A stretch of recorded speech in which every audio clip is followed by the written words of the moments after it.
The wind in Cottonwood Springs did not blow so much as it scoured. It carried the grit of the high plains, a relentless, abrasive dust that found its way through the tightest window sashes and settled into the creases of skin and clothing. It was a late afternoon in autumn, the sun hanging low and bloody in the western sky, casting long, distorted shadows across the rutted main street. Nora Hayes walked against the wind, her head bowed, her chin tucked into the rough wool of her collar. She carried a wicker basket filled with dried linens, the weight of it pulling at her shoulders. But she did not slow her pace. To stop in the street was to invite attention, and attention was the one thing Nora could not afford. The town was little more than a scar on the landscape, a collection of false-fronted buildings that looked as if they might collapse if the wind pushed just a little harder. A freight wagon rattled past, the mules snorting in the dust, the driver cracking a long whip that sounded like a pistol shot. As Nora passed the front porch of the Lucky Ace Saloon, the laughter of men drifted out, sharp and crude. "Look at that," one voice said, low and suggestive. "Walks like she is afraid of the ground. She has reason to be," another voice answered, followed by the sound of tobacco juice hitting the boardwalk. "That is the Hayes girl. You know where she came from before she landed here." Nora tightened her grip on the basket. She fixed her eyes on the hem of her skirt, stained with the mud of the alley, and kept moving. She had learned long ago that deafness was a woman's best defense. If she did not hear them, she did not have to acknowledge the heat that rose in her cheeks, the shame that was not hers to carry but which had been draped over her like a heavy, suffocating quilt. She reached the back door of the boarding house, a two-story clapboard structure that smelled perpetually of boiled cabbage and lye soap. This was her world now, not the silk and velvet of the parlor house in the city, where the air had been thick with cigar smoke and cheap perfume, but a kitchen where the grease hung in the air and the water was always scalding. She slipped inside, the sudden quiet of the scullery a relief from the wind. Mrs. Higgins, the proprietress, was nowhere to be seen, likely upstairs changing the sheets in room 4. Nora set the basket down and moved to the basin, plunging her hands into the water to scrub the dust from her skin. Her hands were red and chapped, the nails broken. They were the hands of a scullery maid, not a lady. She stared at them as the water turned brown, her mind drifting back to hands that were softer, shaking violently. Her father's hands. She could still see him in the dim light of that office in Denver, the smell of stale whiskey oozing from his pores. She remembered the scratch of the pen on paper, the way he refused to look her in the eye as he signed the paper that transferred his debt to the madam. He had sold his dignity years before. That night, he had sold his daughter to keep his kneecaps from being shattered by loan sharks. "I am sorry." "Nora," he had whispered, weeping into his hands. "It is only for a little while, just until I get a winning hand." He had died 3 weeks later, his heart giving out in a gutter, leaving her trapped in a room with red curtains and a lock on the door. She had run the night the madam died of consumption, slipping out into the alley with nothing but the clothes on her back and $3 silver stolen from a drunkard's trousers. Nora shook the water from her hands and dried them on her apron.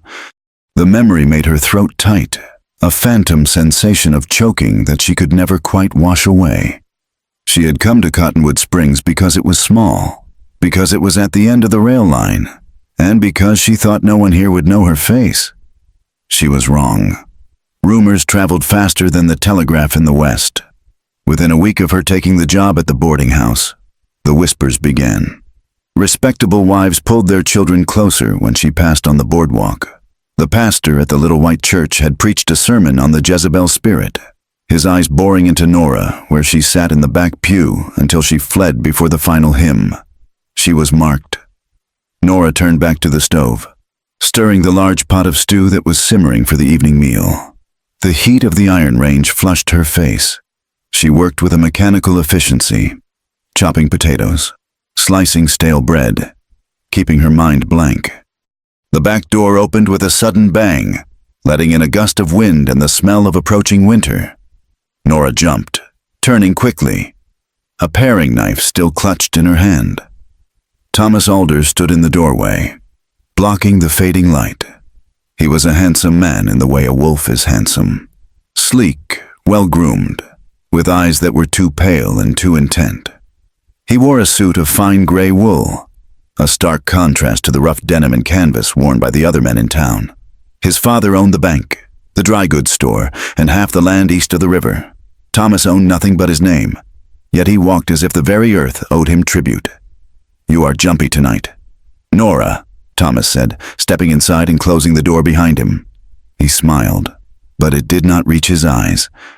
Nora turned back to the potatoes, her knuckles white on the handle of the knife. "Mr. Alder, the kitchen is for staff only. Mrs. Higgins will not like you being back here. Mrs. Higgins knows who holds the mortgage on this shack," Thomas said, his voice smooth, like oil sliding over gravel. He moved closer, his boots clicking on the floorboards. "Besides, I am not here to see Mrs. Higgins."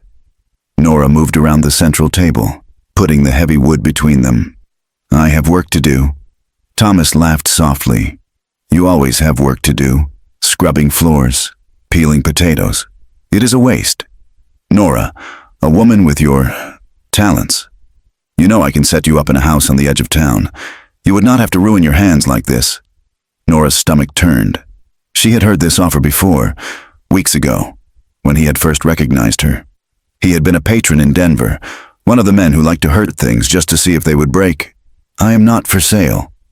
"Thomas," she said, her voice trembling slightly despite her best efforts to keep it steady. "Not anymore." Thomas's face hardened. He moved with sudden speed, rounding the table before she could react. He caught her wrist, his grip like an iron manacle, twisting her arm until she dropped the knife with a clatter. "You were bought and paid for," he hissed, dragging her toward him. "I sent the money to the house in Denver. I paid for your transport here. You think you escaped? You think you just happened to land in my town?" Nora gasped, the air leaving her lungs. The realization hit her like a physical blow. He had brought her here. It had not been chance. It had been a trap from the beginning. "Let me go," she cried, struggling against his weight. Thomas shoved her backward. She slammed against the rough plaster wall, her head cracking against the shelf. Stars exploded behind her eyes. Before she could slide down, he was on her, his body pressing hers into the wood, his forearm jamming against her throat. "You owe me," he snarled, his breath smelling of brandy and peppermint. "You owe me for the train ticket. You owe me for the debt your father left. You belong to me. Nora, and I am tired of waiting." His free hand fumbled at the bodice of her dress, tearing at the fabric. Panic, cold and sharp, flooded Nora's veins. It was the nightmare she had lived in the dark for 2 years, made flesh in the boarding house kitchen. "No!" she screamed, a raw, ragged sound. She clawed at his face, her fingernails digging into the soft flesh of his cheek. She felt skin tear. Thomas yelled in pain and surprise. Jerking his head back, blood welled up in 3 bright red streaks across his left cheekbone. He touched his face, looking at the blood on his fingertips with disbelief that quickly turned to a murderous rage. "You filthy whore," he whispered, raising his hand to strike her. Outside, in the alley, a dog barked viciously, followed by the loud crash of a trash can overturning and a man shouting a drunken curse. The noise broke the moment. Thomas froze, his eyes darting to the door. He was a predator, but he was a predator who cared deeply about his camouflage. To be caught assaulting a servant in a kitchen would be messy. It would require explanations. He stepped back, smoothing his jacket, his chest heaving. He took a handkerchief from his pocket and dabbed at his bleeding cheek, his eyes never leaving Nora. She stood pressed against the wall, clutching her torn bodice, shaking so hard her teeth chattered. "This is not over," Thomas said, his voice dropping to a terrified calm. "You think you can scratch me? You think you can say no? I will tell the sheriff." Nora gasped, tears spilling hot and fast down her cheeks. Thomas laughed, a short, ugly sound. "Sheriff Miller, who do you think pays his salary? Who do you think buys his whiskey? Go ahead and tell him. Tell him a whore from Denver attacked a respected businessman. See where that gets you." He stepped closer, pointing a finger in her face. "You have until tonight. I am coming back at dinner. You are going to pack your things and come with me, quietly. If you don't, I will have you thrown in jail for theft. I will say you stole a diamond ring from my mother. They will lock you up, Nora, and in that cell, you will be begging me to come get you." He turned and walked out the door, leaving Nora alone in the darkening kitchen. She slid down the wall until she hit the floor, pulling her knees to her chest. The smell of the stew, rich and savory, made her want to retch. She was trapped. There was no money in her boot, only a few copper pennies. There was no train leaving tonight. The sheriff was Thomas's creature. She was going to be dragged back into the darkness, and this time, she knew she would not survive it. The sun had dipped below the horizon, leaving the sky a bruised purple. When Elias McCrae rode into Cottonwood Springs, he did not ride like the cowboys who came into town on Saturday nights, whooping and firing pistols into the air. He rode in silence, a dark silhouette against the dying light. He sat atop a massive bay stallion, a beast with shoulders like a plow horse and legs like iron. Behind him, linked by a lead rope, trailed 2 pack horses loaded high with sacks of flour, coffee, and coils of barbed wire. Eli McCrae was a man who looked as if he had been carved out of the landscape itself, hard, weathered, and unyielding. He wore a long duster coat that had once been tan, but was now the color of roadway dust. His hat was pulled low, shadowing his face, but the light caught the jagged line of a scar that ran from his ear down across his jaw, vanishing into his collar. He had a limp. It was subtle, visible only when he shifted his weight in the stirrups, a stiffness in his left leg that spoke of a bone shattered and poorly set. As he passed the livery stable, the hostler, an old man named Jeb, paused in his sweeping and spat on the ground. "Evening. McCrae," Jeb muttered, not looking up. Eli nodded once, a sharp dip of his chin. "Jeb." He did not stop to talk. He never did. Eli McCrae came to town 4 times a year for supplies, and he left as soon as the last buckle was fastened. 2 men standing outside the general store watched him pass. "That is him," one whispered. "The one from the Rock Creek feud. I heard he killed 3 men in one night," the other replied, watching Eli's broad back. "I heard he burned his own house down with his wife inside because she looked at another man," the first said, his voice thick with the pleasure of scandal. "He is a cold son of a bitch, that is for sure. Look at the way he sits that horse, like he is waiting for someone to take a shot at him." Eli heard the murmurs. He had hearing like a deer, honed by years of sleeping with one ear pressed to the ground. He did not care. The words of men in towns meant nothing to him. Towns were cages. People were complications. He pulled the stallion, Ranger, up to the hitching rail outside the boarding house. He needed a hot meal before the long ride back to the high country. And Mrs. Higgins made a pot roast that was worth the noise of civilization. Inside the kitchen, Nora was washing dishes, her hands moving robotically. She looked out the window as Eli dismounted.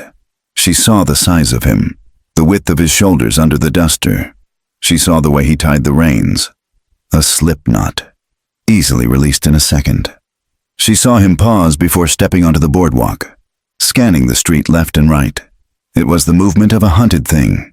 She recognized it because she did it herself every time she stepped out a door. He looks tired, she thought, the thought surprising her. He looks like he has been walking for 100 years. She watched him limp up the steps, and for a second, she felt a strange kinship with this stranger. He was scarred, and he was alone. But then the fear washed back over her. He was a man, and tonight, all men were enemies. The dining room of the boarding house was crowded. 6 tables were pushed together in the center for the railway workers, who were loud and smelled of creosote. 2 smaller tables sat near the window, occupied by the town judge and his sour-faced wife. Eli sat alone at a small table in the far corner, his back to the wall. He ate methodically, cutting his meat into precise squares, his eyes flicking up every time the door opened. Nora moved through the room like a ghost, refilling water glasses and clearing plates. She had pinned the tear in her dress with a safety pin and rubbed flour over the bruises on her neck. But she could feel the eyes of the judge's wife on her, sharp and judgmental. Suddenly, the front door burst open. Thomas Alder strode in, flanked by the sheriff. A heavy man with a potbelly and a tin star that looked too shiny for his dusty vest. Thomas's cheek was bandaged, a stark white strip against his flushed skin. The room went quiet. The railway workers lowered their forks. "There she is!" Thomas shouted, pointing a shaking finger at Nora, who stood near the kitchen door holding a pitcher of water. "That is the thief!" "Sheriff, arrest her!" Nora froze. The pitcher trembled in her hand, water sloshing over the rim. "Now, Mr. Alder," the sheriff said, his voice bored but obedient. "Let us do this proper. Nora Hayes, Mr. Alder claims you stole a gold pocket watch and $50 from his person earlier this evening." "I did not," Nora cried, her voice thin and high. "I never took anything. He attacked me." "Liar," Thomas roared. He marched across the room, kicking a chair out of his way. "You are a whore and a thief. I tried to help you, gave you work. And this is how you repay me." He reached her, grabbing her arm so hard the pitcher fell from her hand, shattering on the floorboards. Water soaked the hem of her skirt. "You are coming with me," Thomas spat, dragging her toward the door. "We will see how much you steal when you are rotting in a cell." "Let me go, please," Nora begged, looking around the room. The railway workers looked down at their plates. The judge cleared his throat and looked out the window. His wife sniffed, muttering. I knew she was trouble. No one moved. No one spoke. The power of Thomas Alder's money was a heavy blanket that smothered all courage in the room.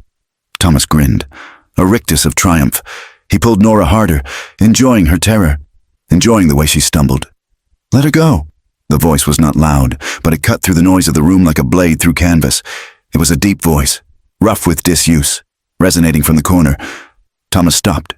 He turned, his eyes narrowing. Eli McCrae had not stood up.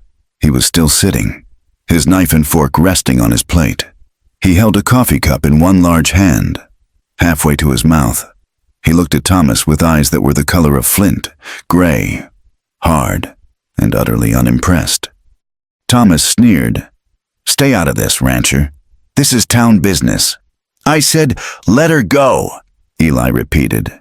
He took a sip of coffee, then set the cup down with a deliberate click. "You have no authority here." "McCrae," Thomas said, though his voice wavered slightly. "Everyone knows you are crazy. Everyone knows what happened to your family. Maybe you want the whore for yourself. Is that it? You lonely out there in the rocks?" The room seemed to drop 10 degrees in temperature. The reference to Eli's family was a line no one crossed. The railway workers shifted uneasily. Eli slowly pushed his chair back. The sound of wood scraping on wood was deafening in the silence. He stood up, unfolding his height until he loomed over the room. He limped forward, his spurs chiming softly with each step. He stopped 3 feet from Thomas, up close. The difference between them was comical. Thomas was a soft man in a fine suit. Eli was a wall of muscle and scar tissue. Thomas released Nora's arm instinctively. Stepping back, "She owes me," Thomas stammered, trying to regain his bluster. "She owes a debt." "How much?" Eli asked. "What? How much is the debt?" Thomas blinked. It is irrelevant. It is a matter of principle." "She—" "Name the price," Eli interrupted. Thomas looked around, sensing he was losing the audience. $50. She owes me $50 for transport and damages." Eli reached into his duster coat. The sheriff's hand twitched toward his gun, but Eli only pulled out a leather pouch. He loosened the drawstring and poured a stream of gold coins onto the nearest table. They clattered loudly. He counted them out with a calloused thumb. 10, 20, 30, 40, 50. He added 2 more coins, and 10 for the nuisance. Eli said. He looked at Thomas. "The debt is settled. She owes you nothing." Thomas stared at the gold. His face turned a mottled red. "You cannot just buy her. McCrae, she is not cattle." "You were the one selling," Eli said coldly. "I am just paying the bill." He turned his back on Thomas, a gesture of supreme disrespect, and looked at Nora. She was standing amidst the broken pottery and water, shivering, her face pale as milk. She looked at him with wide, terrified eyes, waiting for the other shoe to drop, waiting for him to claim his prize. Eli did not touch her. He did not smile. He looked at her with a strange, grave intensity. "I need a cook," he said, "and a housekeeper. The place is a wreck. I pay $20 a month in room and board." Nora stared at him. She could not find her voice. The judge's wife let out a loud gasp. Taking a fallen woman to that god-forsaken ranch? We all know what kind of work she will be doing. Someone in the back snickered. "Keeps the bed warm in winter." Eli's jaw tightened, the scar turning white. But he did not look away from Nora. He waited. "You want out of here?" he asked softly. The question hung in the air. Nora looked at Thomas, who was glaring at the gold with greedy, hateful eyes. She looked at the sheriff, who was useless. She looked at the town that had scorned her. Then she looked at Eli. His face was hard. Yes, but his eyes were not cruel. There was a stillness in them, a vast, empty silence that terrified her, but also beckoned to her.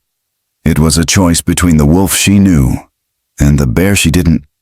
Nora took a breath that rattled in her chest. She nodded. "Yes," she whispered. "Speak up," Eli said. "Yes," Nora said, louder. "I want out." Eli nodded. "Get your things. We ride at first light." He turned back to Thomas. "If you come near her again, Alder, or if you try to stop her leaving, I will not pay with gold next time." He let the threat hang there, heavy and unmistakable. Then he sat back down at his table and picked up his fork. Nora's room was a closet under the eaves, freezing cold and dark.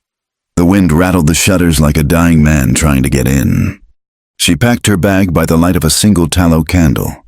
She had one extra dress, a gray wool skirt, a shawl, and her mother's Bible.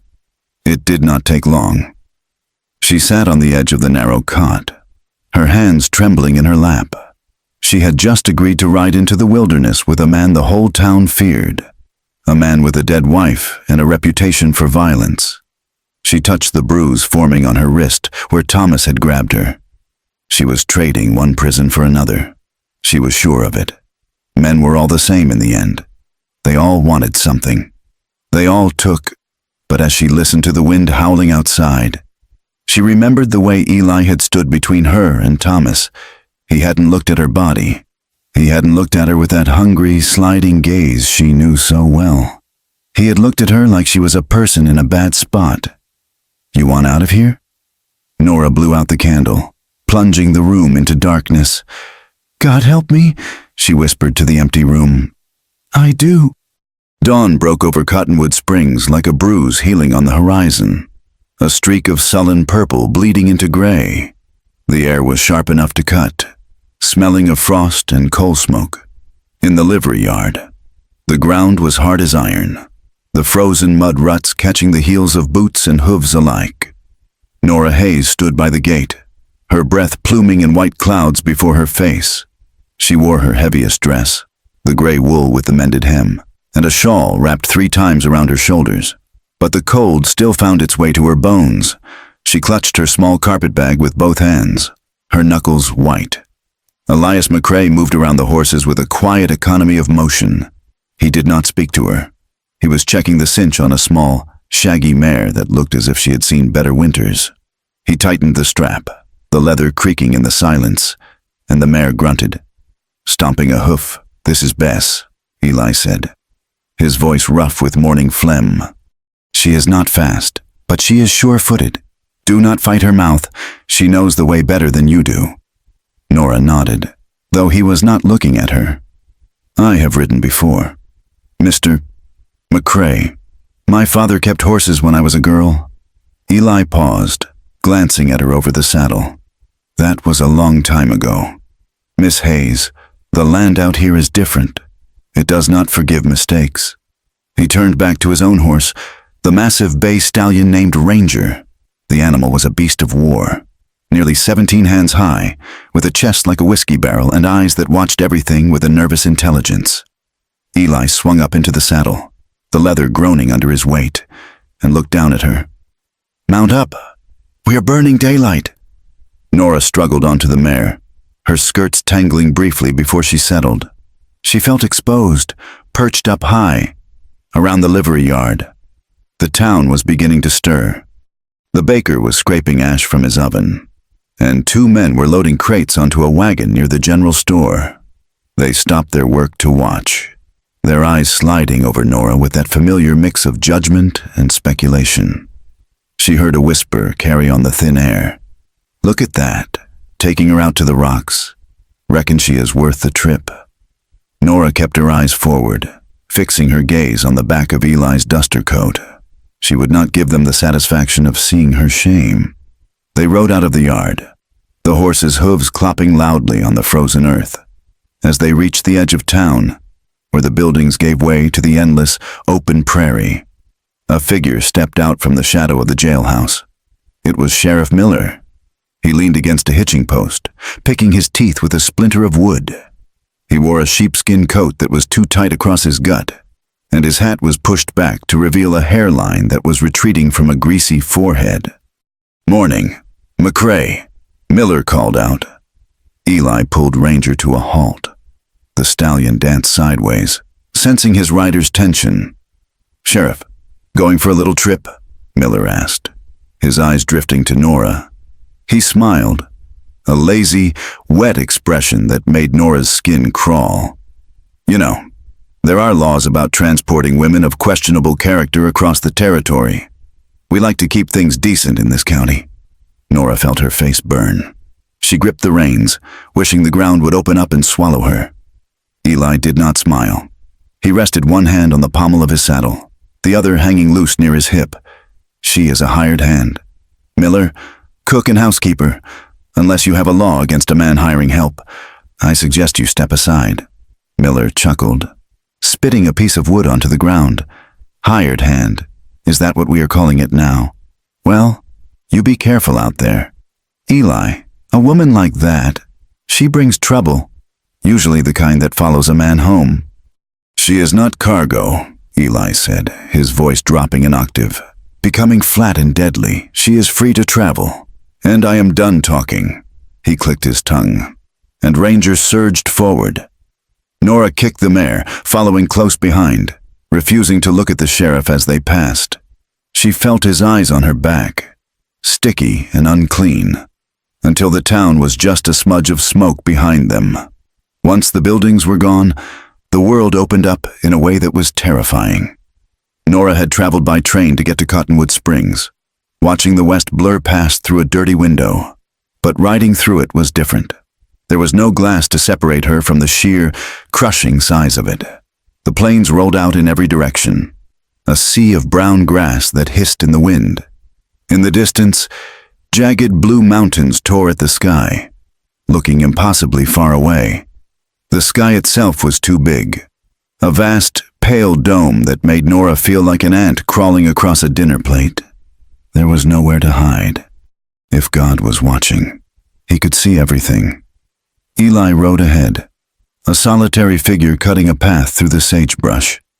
He did not look back often. Occasionally, he would raise a gloved hand to point at something, a hawk circling on a thermal, a cluster of antelope watching them from a ridge, or a patch of riddled ground. "Prairie dog town," he called back over his shoulder. "Keep her head up. A horse steps in a hole. You both go down." "Thank you," Nora said, her voice snatched away by the wind. By midday, the silence had settled into her. It was not a peaceful silence. It was a heavy, indifferent silence. The only sounds were the creak of leather, the jingle of bit chains, and the relentless wind. Eli slowed Ranger and dropped back until he was riding beside her. He looked her over, checking her seat, checking the mare. "You riding all right?" he asked. Nora nodded, though her inner thighs were already aching and her lower back throbbed. "I am fine. Mr. McCrae," Eli grunted. "It is just Eli. No need for Mr. out here. The cows do not care about titles." Nora managed a weak smile. "Eli, then—" He took a pull from his canteen and offered it to her. She took it, the metal cold against her lips, the water tasting faintly of tin. "Why did you do it?" she asked suddenly, handing the canteen back. Eli wiped the mouth of the vessel with his thumb. "Do what? Stand up to Thomas, pay the money.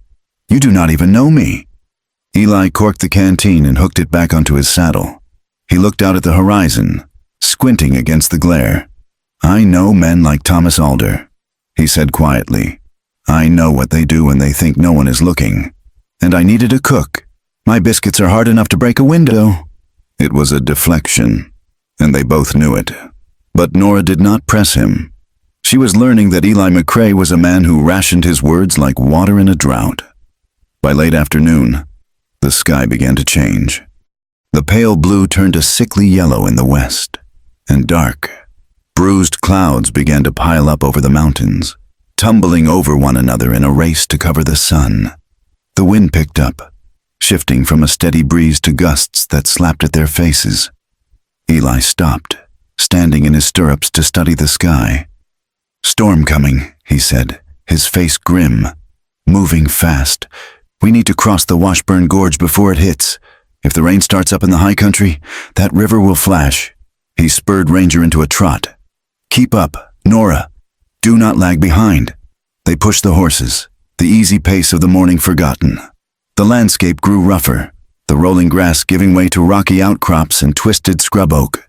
The ground sloped downward, leading them toward a deep gash in the earth where the river cut through the stone.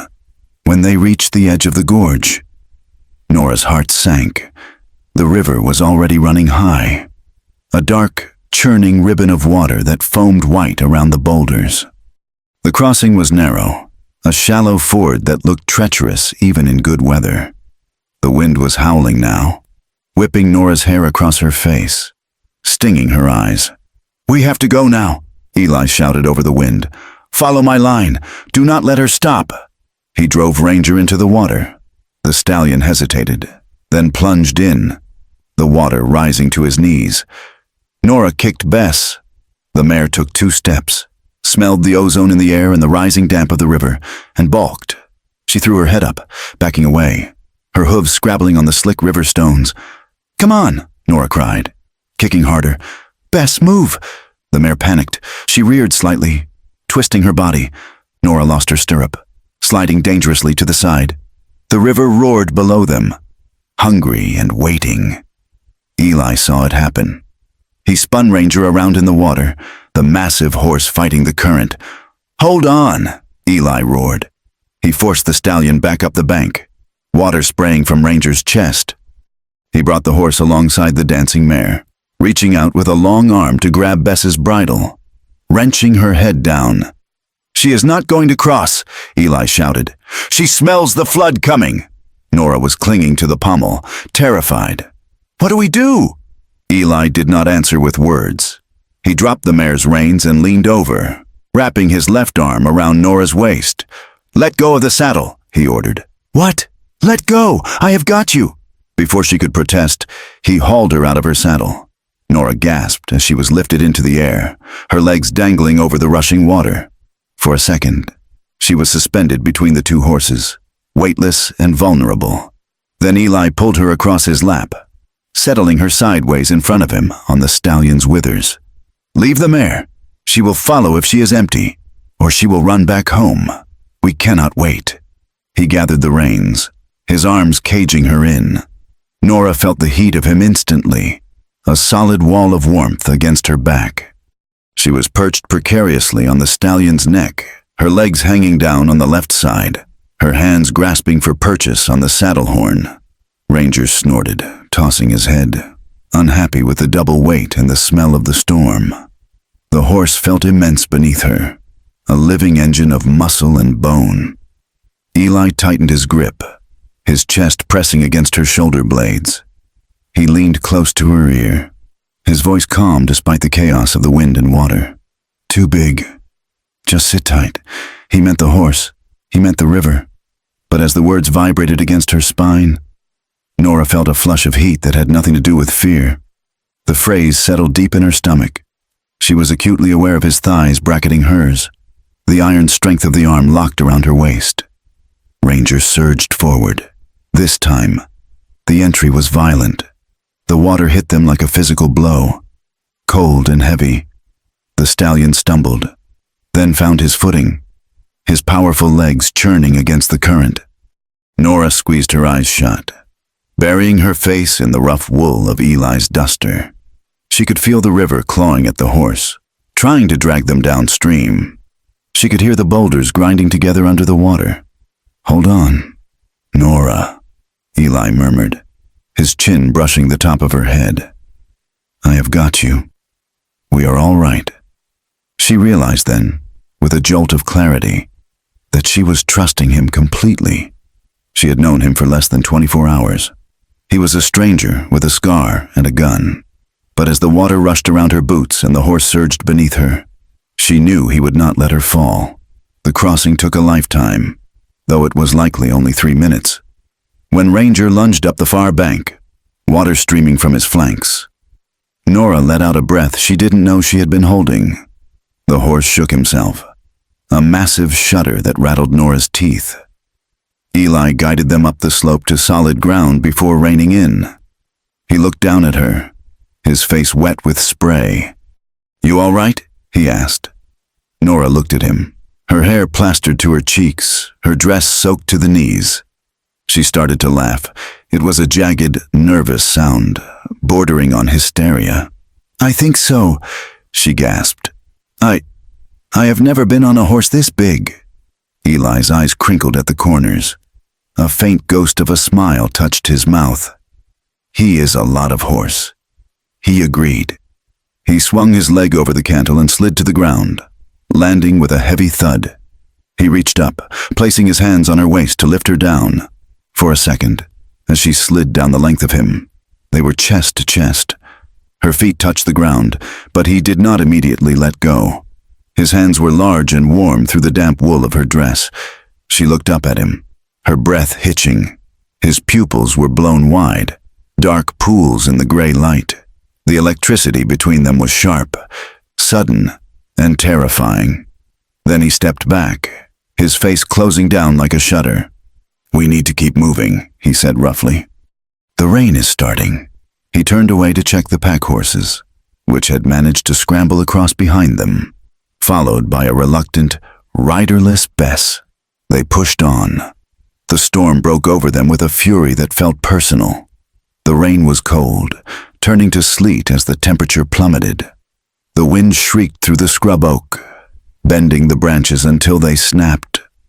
Nora rode Bess again, her hands numb in her gloves, her teeth chattering so hard her jaw ached. The landscape had turned hostile. The vastness that had seemed indifferent earlier now felt like a trap. The mountains were gone, swallowed by the clouds. There was only the mud, the wind, and the back of Eli's coat. They rode until the light failed completely. Eli led them into a small box canyon where a slab of sandstone jutted out from the cliff face, forming a shallow cave. It was not much, but it was out of the wind. "We camp here," he shouted over the gale. He worked with a desperate speed. He hobbled the horses, rubbing them down briefly with a handful of dry grass from under the overhang. He gathered deadwood that had been sheltered from the rain, building a small, smoky fire against the back wall of the stone shelter. Nora stood by the fire, shivering violently. Her clothes were sodden, heavy and clinging to her skin. She could not stop shaking. The cold was a physical weight, pressing down on her chest. Eli turned to her. He looked at her blue lips, her pale skin. His expression was hard, professional. "You need to get those wet things off," he said. "You will catch your death if you stay in them." Nora wrapped her arms around herself. I cannot." Eli cursed softly under his breath. He unrolled his bedroll, a thick canvas tarp lined with heavy wool blankets. He laid it out near the fire. "I am not asking for a show. Nora, I am trying to keep you from freezing." He took his saddle and propped it up on its side, draping his slicker over it to create a makeshift screen. "Go behind there," he said, turning his back to her. "Hang your dress and your underthings on the rock near the fire. Wrap yourself in the blankets. I will not look." Nora hesitated, but the cold was a knife in her ribs. She stepped behind the saddle, Her fingers were clumsy with the buttons, frozen and stiff. She peeled the wet wool from her body, the air hitting her damp skin like a lash.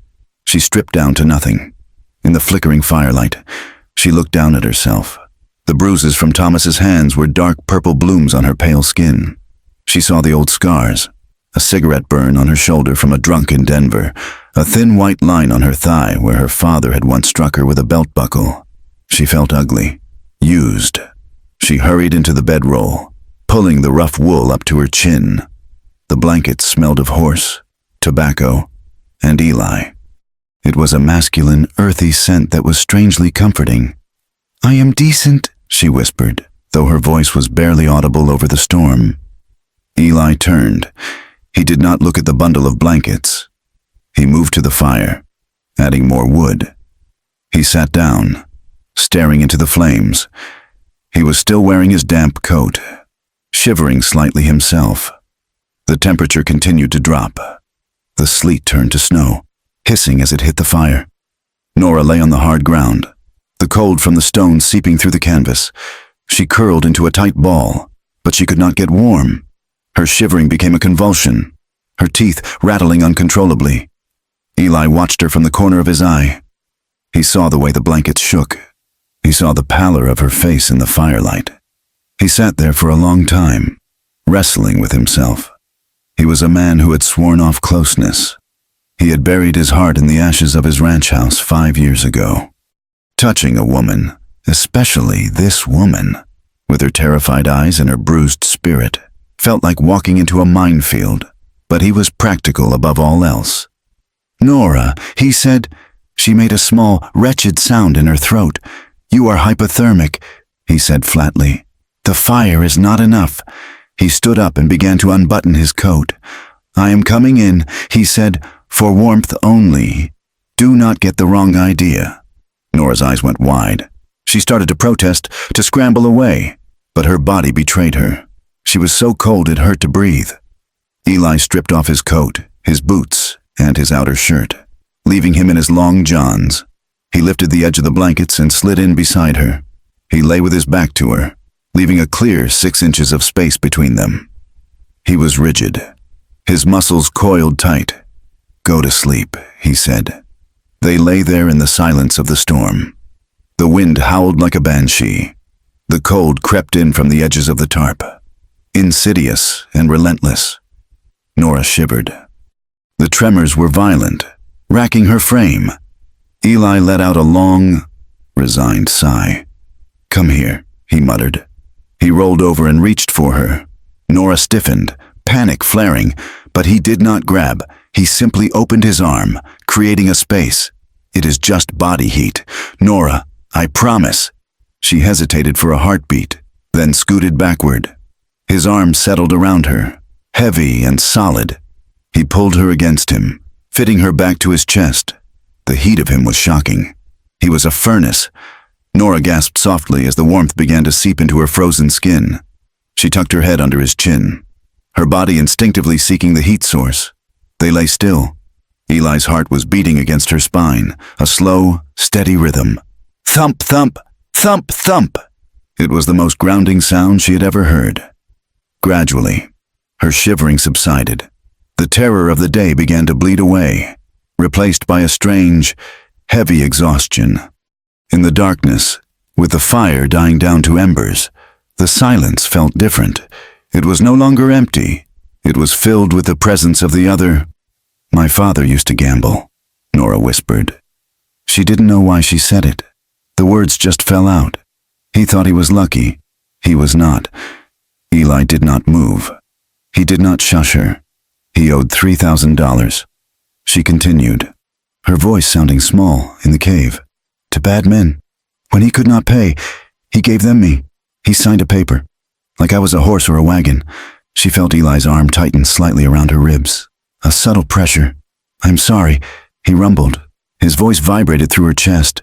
"He died 3 weeks later." She said, "I was there for 2 years. I ran when the madam died. I thought if I went far enough, it would not matter. But the mud follows you." "It does." Eli said. He was quiet for a long time. Nora thought he might have fallen asleep. I had a place, he said finally, before the ranch I have now. Up on Rock Creek, Nora waited. She knew the stories, or pieces of them, but hearing it from him felt like a transgression. There was a drought, he said. Bad one. My neighbors. The cattle company. They wanted my water. I said no. They came at night. His breath hitched, a tiny fracture in his composure. They barred the doors from the outside, set the roof on fire. I was in the barn, calving a heifer. By the time I got there, the roof had come down. Nora closed her eyes, tears leaking out to wet the wool of the blanket. She could feel the agony radiating off him, a heat far more intense than his body warmth. "Sarah," he whispered. "And William." He was 4 months old. He stopped. There were no words for that kind of hollow. "I tracked them," he said, his voice turning into grinding stone. "Took me 6 months. I found them all." He did not say what he did when he found them. He didn't have to. Nora knew. She could feel the violence in him, the coiled spring of a man who had walked through hell and come out carrying the fire with him. They lay there, two broken things pressed together against the dark. Nora Hayes, who had been sold, and Eli McCrae, who had failed to save what mattered. "I am sorry," Nora whispered. "Don't be," Eli said. "Sorrow does not fix fences." But as the night wore on, his hand, which had been resting in a fist against her stomach, slowly uncurled, his fingers spread out, resting flat against her, holding her not just for warmth, but as if he needed to feel that she was there, that she was alive. It was a fragile connection, spun from grief and exhaustion, but it was there. Nora fell asleep listening to his heart, and for the first time in years, she did not dream of the room with the red curtains. Morning came with a blinding brilliance. Nora woke to the smell of coffee. She was alone in the bedroll. She sat up, clutching the blankets to her chest, blinking against the light. The storm was gone. The world outside the overhang had been scrubbed clean. The sky was a piercing, innocent blue. Snow dusted the distant peaks, white and pristine, and the wet earth steamed in the rising sun, smelling of sage and rich mud. Eli was crouching by the fire, pouring coffee into a tin cup.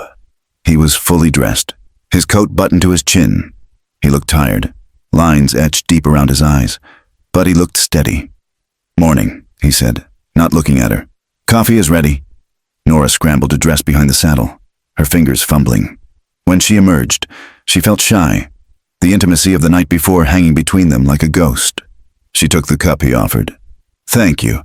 We have a long ride today," Eli said, standing up and kicking dirt over the fire. "We should make the ranch by sunset if the creek does not rise." He looked at her then, really looked at her. His gaze was searching, intense. "You slept?" he asked. "Yes," Nora said. "I did. Good." He turned to the horses. Nora watched him, feeling a strange fluttering in her chest. It was not quite hope. Hope was a dangerous thing to hold on to, but it was not fear either. It was something new, like a seed planted in hard ground, waiting to see if it could survive the frost. She drank the bitter coffee, watching the steam rise into the cold air, and realized she was ready to get back on the horse. She was ready to see what lay at the end of the trail. Too big, just sit tight. She took a deep breath of the thin, clean air. She could do that. She could sit tight. The McCrae Ranch lay in the throat of a narrow valley, a solitary collection of structures huddled against the immense backdrop of the high plains. To Nora Hayes, seeing it for the first time in the bleaching light of afternoon, it looked less like a home and more like a fortification against the wind. The main house was a low-slung cabin of weathered logs, their chinking cracked by years of freeze and thaw. A barn, leaning slightly to the east, stood guard over a corral made of gray rails, and a line of cottonwood trees, twisted into tortured shapes by the prevailing gale, marked the course of a seasonal creek. It was stark, beautiful, and utterly unforgiving. When they rode into the yard, the silence was absolute, save for the dry rattle of leaves and the stamp of the horses. There was no welcoming committee, no dog barking on the porch, just the land, waiting to see if they were strong enough to stay. Eli dismounted first, his boots crunching on the hard-packed earth. He did not offer a tour. He simply pointed to the cabin. "Doors unlocked," he said, beginning to uncinch the packs from the horses. "It has been a while since anyone but me was inside." Nora climbed down from the mare, her legs trembling from the miles they had covered. She took her small bag and walked up the steps of the porch. The wood groaned under her weight. The boards warped and gray. She pushed the door open and stepped inside. The air within was stale, thick with the smell of wood smoke that had died long ago, dust, and the musty scent of a bachelor's neglect. Shafts of light cut through the gloom, illuminating dancing motes of dust. The main room was sparse, a heavy table with one chair, a cold stone hearth, and shelves lined with tins and a few leather-bound books. In the corner, a pile of unwashed dishes sat on a dry sink, crusted with the remnants of meals past. It was a grim place, a place where a man came only to sleep and eat, not to live. Nora set her bag down. She looked at the grime on the windows, the soot staining the mantel, the broken hinge on a cupboard door that hung crookedly. Panic fluttered in her chest. A bird trapped in a chimney. She was miles from civilization, living with a stranger who barely spoke, in a house that felt like a tomb. But then she looked at her hands. They were shaking. She made fists, tightening them until the knuckles turned white. She was not a victim anymore. She was a hired hand. She had a job, and if she was going to survive here, she would make herself indispensable. She found a bucket and a rag.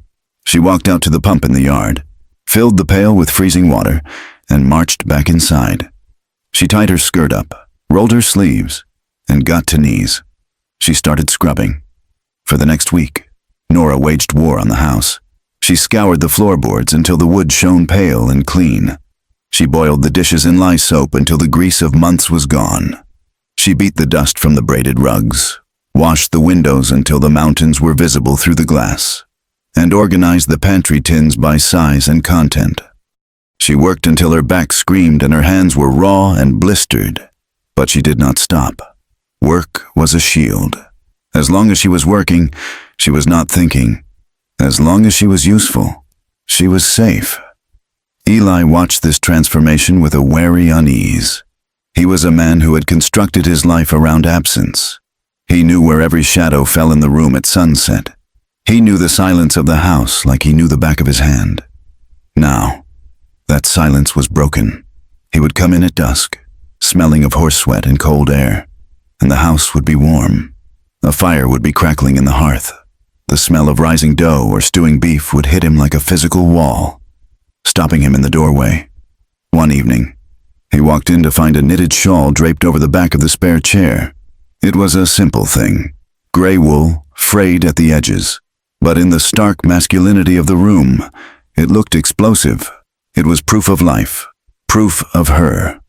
He hung his hat on the peg, moving carefully, as if the room had suddenly become smaller. "Something smells good," he said, his voice sounding too loud in the quiet.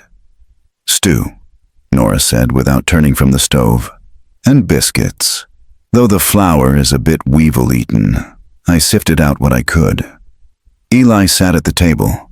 He watched her move. She had a rhythm to her work now, a quick, efficient grace that reminded him of a bird hopping between branches. He caught himself listening for the sound of her humming, a low, tuneless melody she drifted into when she was kneading dough. It was a sound that scraped against the callus he had grown over his heart. "I fixed the hinge on the cupboard," he said, gesturing with a fork. "I noticed." Nora said, "Thank you. It closes right now." "Yes, it does." The conversation died there, suffocated by the weight of things unsaid. They ate in silence, the only sound the scrape of cutlery on tin plates. But it was a companionable silence, less sharp than the one Eli was used to. The ranch work did not stop at the door of the cabin. As the weeks turned, the reality of the cattle business set in. It was a life of brutal, repetitive labor. Drought had left the grass brittle, and the water holes were drying up. The fences, miles of barbed wire strung on cedar posts, were constantly being breached by desperate stock or roaming elk. Nora did not stay in the kitchen. She asked to ride. "I cannot pay you extra for range work," Eli said one morning as he saddled Ranger. "I do not want extra," Nora replied, tightening the cinch on Bess. "I want to learn. I cannot sit in that house all day waiting for the dust to settle." Eli grunted, but he did not argue. She rode with him into the high draws, hunting for strays. She learned to spot the tawny hide of a steer against the brown earth. She learned to mend fence, wearing heavy leather gloves to twist the rusted wire, snagging her skirts on the barbs until she finally sewed herself a split riding skirt from an old pair of Eli's canvas trousers. The work was grueling. At dawn, the water troughs were frozen solid. Nora took an axe and shattered the ice, the shards flying like glass. Freezing water soaking her apron. She hauled hay until her shoulders burned. She learned to hold a calf while Eli doctored it, smelling the blood and the iodine, feeling the animal's terror vibrating against her ribs. One afternoon, they found a calf in a rocky gully, separated from its mother. Its leg was swollen, infected from a coyote bite. It was wild with pain, thrashing as they approached. Eli roped it quickly, dismounting to flank it. He threw the calf to the ground, tying its legs with a piggin string. "Hold its head," he ordered, pulling a knife from his belt. "Keep its eye covered. It will calm down if it cannot see." Nora knelt in the dirt, pressing the calf's head down with her knees, covering its large, dark eye with her hand. The animal bawled, a high, desperate sound. Eli worked fast, lancing the abscess. The smell of corruption was instant and foul. He cleaned the wound with carbolic acid, his face set in a grim mask of concentration. But when the work was done and he untied the legs, the calf did not run. It lay there, exhausted and trembling. Eli did not stand up immediately. He holstered his knife and reached out, resting his large, scarred hand on the calf's neck. He rubbed the spot behind its ears, his thumb moving in slow, rhythmic circles. "Easy now, little one," he murmured. His voice was dropped low, soft as velvet, a tone Nora had never heard him use with a human. "You are all right. The bad part is done. Go find your mama." He helped the calf stand, steadying it until it found its footing. Nora watched him, still kneeling in the dirt. She saw the gentleness in his hands, hands that she knew could fire a gun or break a man's jaw. She saw the way he looked at the animal, with a profound, quiet respect for its suffering. In that moment, the terrifying stranger who had ridden into town vanished. In his place was a man who understood pain because he carried so much of it himself. Eli looked up and caught her staring. He straightened quickly, wiping his hands on his chaps, the mask slipping back into place. "We should head back," he said gruffly. "Sky is turning." Nora nodded, scrambling to her feet. But she carried the image of his hand on the calf's neck with her all the way back to the house. The days were filled with work, but the nights were filled with ghosts. Nora's nightmares returned with a vengeance. She would wake in the small, cramped spare room, gasping for air, her hands clawing at her throat. In the dark, the wind rattling the eaves sounded like footsteps in the hallway. The shadow of a branch against the window looked like a hand reaching for the latch. One night, the dream was so vivid she screamed. It was a short, strangled sound, cut off as she woke herself up. But it was loud enough. She sat up in bed, her heart hammering against her ribs like a trapped bird, sweat cooling on her skin. A moment later, there was a soft knock on her door. "Nora?" Eli's voice was low, laced with sleep but alert. "You all right in there?" Nora wrapped her arms around her knees, trying to steady her breathing. Yes, I'm sorry. It was just a dream." There was a pause. She heard the floorboards creak, then the latch lifted, and the door opened a crack. Eli stood there, holding a kerosene lamp turned low. He was wearing his long johns and trousers, his suspenders hanging loose. The golden light cast deep shadows across his face, highlighting the scar on his jaw. He did not come in. He stood at the threshold, respecting the boundary. "You were screaming," he said. "I am fine," Nora lied, wiping her eyes. "Go back to sleep." Eli looked at her. He saw the terror in her eyes, the way she was huddled against the headboard. He hesitated, looking down at the lamp, then made a decision. He walked into the room and set the lamp on the small bedside table. He sat down on the edge of the mattress. The bed dipped under his weight. He did not touch her. He just sat there, a solid, immovable presence against the dark. Was it him? Eli asked quietly. Alder? Him, Nora whispered. And others. There are always others. Eli nodded slowly. He looked at his hands, resting on his knees. I see fire sometimes,